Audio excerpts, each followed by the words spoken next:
Hello everyone. हम लोगों ने कैश बुक चैप्टर को स्टार्ट किया था और हमने प्रीवियस वीडियो में कैश एंड बैंक कॉलम के क्वेश्चन को सॉल्व किया था। आज हम एक और क्वेश्चन सॉल्व करेंगे। Guys, I want to say something. Actually ये रिक्वेस्ट है कि अगर आप चैनल देखते हैं और आपको अच्छा भी लगता है और अगर आपने चैनल को सब्सक्राइब नहीं किया है तो प्लीज चैनल को सब्सक्राइब कर लीजिएगा।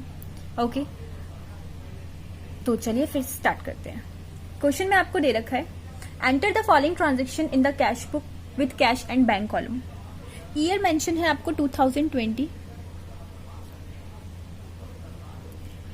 अप्रैल 1 को आपको दे रखा है cash in hand and bank overdraft. अब देखिए, अप्रैल 1 बैलेंस बीडी आपको कितना दे रखा है, 2 बैलेंस बीडी। कैश का दे रखा है आपको 6200। ये दे रखा है बैंक ओवरड्राफ्ट। अगर सिंपल बैंक होता तो मैं बैंक कॉलम में डाल देती, बट ये ओवरड्राफ्ट है। ओवरड्राफ्ट इट मींस आपने उधार ले रखा होगा, ठीक है, नेगेटिव में बैलेंस है, तो मैं इसको लिखूंगी क्रेडिट साइड पर, बाय बैलेंस बी। कितना अमाउंट है, 18,500। नेक्स्ट आपको दे रखा है अप्रैल 2 को, received a cheque from Hari and paid it into bank on the same day. आपको एक चेक रिसीव हुआ, किससे, हरी से। आपको मैंने समझाया था कि कैश बुक की जो डेबिट साइड होती है वो होती है रिसीट साइड, ओके, और जो क्रेडिट साइड होती है वो होती है पेमेंट साइड।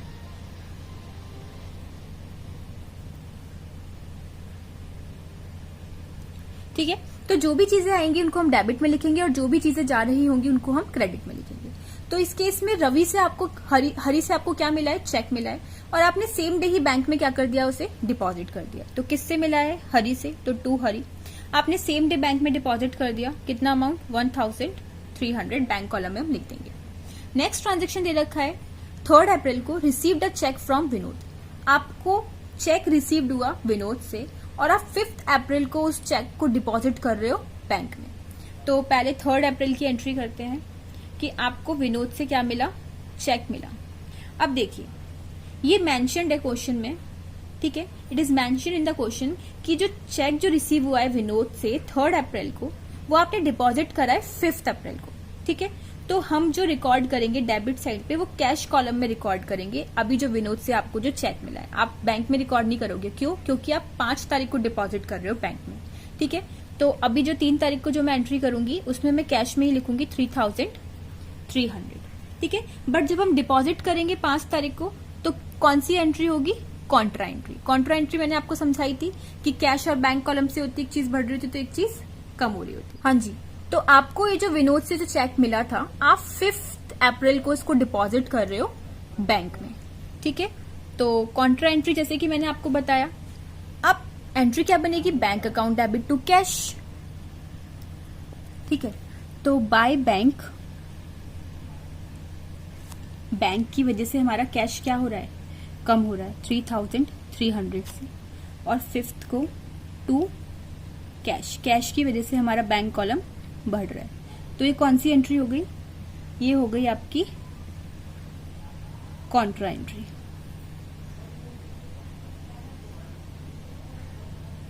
ओके, यहाँ पे थोड़ा मिस्टेक हो गया है, ये वाउचर नंबर आएगा पहले और यहां पर LF आएगा,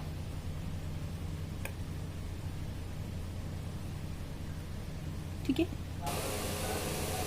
तो कॉन्ट्रा एंट्री हम यहां पर लिख देंगे।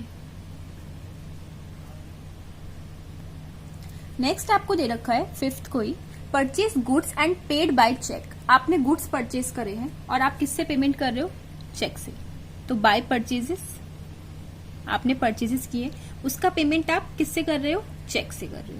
तो हम बैंक के कॉलम में लिख देंगे 20,000 पैसा जा रहा है। और 5 को आपने फ्रेट भी पे करा है, तो बाय फ्रेट, फ्रेट की वजह से भी पैसा जा रहा है।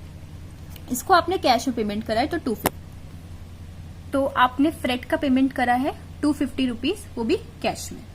ओके, 6th को आपको दे रखा है सोल्ड गुड्स फॉर कैश। आपने गुड्स को सोल्ड करा है, वो भी कैश में।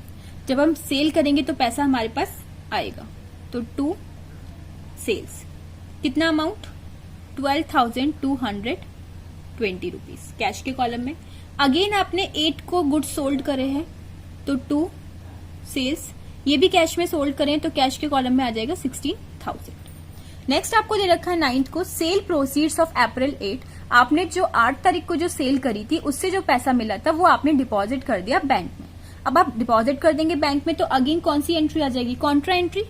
ठीक है, बैंक में डिपॉजिट कर रहे हैं तो बैंक का कॉलम बढ़ेगा, किसकी वजह से, कैश की वजह से, क्योंकि हमने कैश को डिपॉजिट करा है। कितना अमाउंट, 16,000। और यहां पर बाय बैंक करके कैश आपका 16,000 से कम हो जाएगा। ओके, कौन सी एंट्री हो गई, ये कॉन्ट्रा एंट्री। नेक्स्ट आपको दे रखी है 11th, withdraw cash for private use. आपने कैश विड्रॉ करा है प्राइवेट यूज के लिए। प्राइवेट यूज के लिए पैसा निकालेंगे तो ड्रॉइंग्स करके जाएगा। ओके, कितना amount, 1,000 rupees. Next 12th, again आपने विड्रॉ करा है पर आपने चेक से विड्रॉ करा है दिस टाइम, और फिर से आपने प्राइवेट यूज के लिए करा है तो अगेन क्या आ जाएगी, ड्रॉइंग्स, अमाउंट 5,000 बैंक के कॉलम में, क्योंकि हमने चेक से विड्रॉ करा है। नेक्स्ट वन इज 14th को goods purchase from Suresh on credit. अब देखिए कैश बुक है और आप क्रेडिट में ट्रांजेक्शन कर रहे हैं तो ये कैश बुक में रिकॉर्ड नहीं होगा। Next 16th, paid to Suresh by cheque. आप पेमेंट कर रहे हो सुरेश को तो 16 में हम लिखेंगे बाय सुरेश।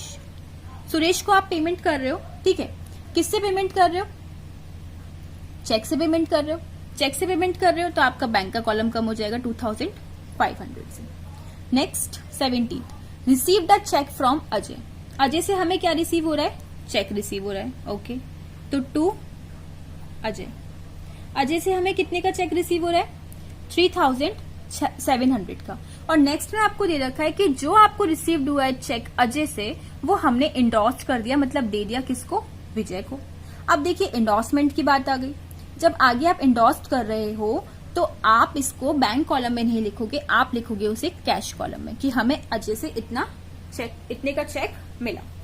अब 20 को हमने इसको क्या कर दिया, इंडोर्स्ड कर दिया।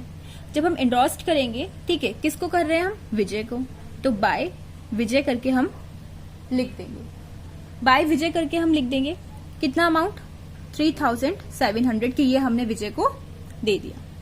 Clear. Next one is cheque, receive the cheque from Mahesh and deposited into bank. आपको रिसीव हुआ चेक किससे, महेश से, ठीक है, और आपने उसको डिपॉजिट कर दिया किसमें, बैंक में। तो टू महेश, कितना अमाउंट, 2,700 बैंक के कॉलम में हम लिख देंगे। Next one is received cash 1,000 and cheque 1,200 for cash sales.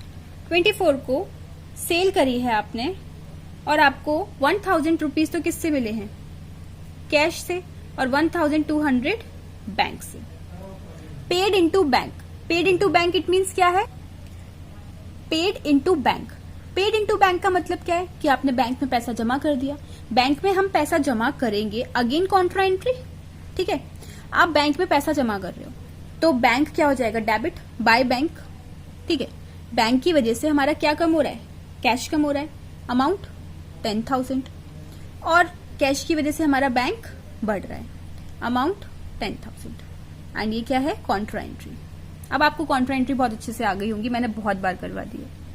Next one, receive the cheque from Prem and send it to bank immediately. आपको एक चेक रिसीव हुआ किससे, प्रेम से, और आपने उसको इमीडिएटली किस में डाल दिया, बैंक में डाल दिया। अमाउंट कितना है, 4,150, ओके, बैंक कॉलम में ही हम लिख देंगे। Next, receive the cheque from Ashok. 27 को अशोक से मिल रहा है तो टू अशोक। अगेन क्या मिला है हमें, आपको मिला है चेक किससे, अशोक से। अब देखिए आगे बता रखा है कि अगेन क्या कर रहा है, इंडोर्स कर रहा है वो रामलाल को। तो जब इंडोर्समेंट का केस होता है और चेक रिसीव होता है तो हम उसको बैंक में ना लिख के पहले कहाँ लिखते हैं, कैश कॉलम में, ओके। और 28 को हम क्या कर रहे हैं, 28 को हम उसको इंडोर्स कर रहे हैं किसको, रामलाल को, तो बाय रामलाल करके लिख देंगे। और अमाउंट कितना है आपका, 3,140 रुपीज। नेक्स्ट आपको क्या दे रखा है, नेक्स्ट आपको दे रखा है कि बैंक ने नोटिफाई करा है कि जो प्रेम का चेक जो है वो डिसऑनर्ड हो गया, ठीक है।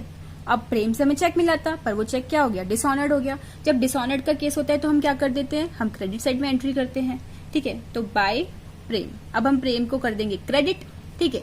कितने अमाउंट से, भाई प्रेम से हमें चेक तो मिला था 4150 का, पर 20 रुपए बैंक चार्ज और कर रही है, तो हमें टोटल कितना करना पड़ेगा 4170 रुपीज। नेक्स्ट वन, किशोर ने डिपॉजिट करे directly in our bank account ₹3000। Okay, 3000 रुपए डायरेक्टली करे हैं, तो 28 को ट्रांजेक्शन डाल दो, किशोर से मिला है। कितना अमाउंट बैंक के कॉलम में लिख दीजिएगा 3000।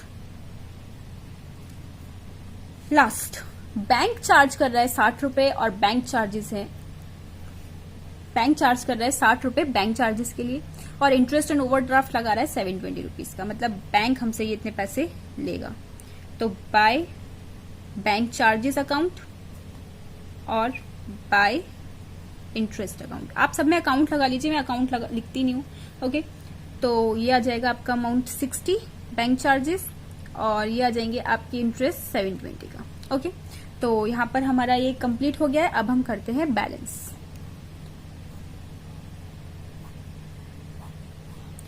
टोटल रिसीट और टोटल पेमेंट। टोटल रिसीट आ रही है 45,560 की, और टोटल पेमेंट आ रहा है 41,650 का। यहाँ पर आ रही है ये 37,390 की और 50,950 की।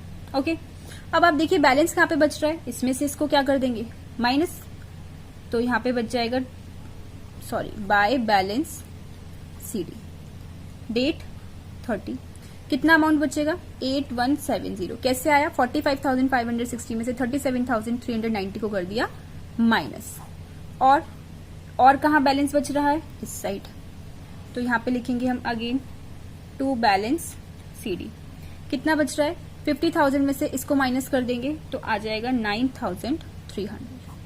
अब हमारे ये बैलेंसेस इक्वल आ जाएंगे, ये आ जाएगा 45,560, ये आ जाएगा 50,950, अगेन 45,560 एंड 50,950। अब जो सीडी है उनको क्या बना दो, बीडी बना दो। तो May 1 को टू बैलेंस बीडी करके आ जाएगा आपकी जो सीडी है 8170 की, और यहां पर भी May 1 को आप इसको एक्सटेंड कर लीजिएगा। Okay, by balance BD, bank के कॉलम में हम लिख देंगे 9,300। तो यहाँ पर आपका ये क्वेश्चन होता है कंप्लीट। होप आपको समझ में आया होगा।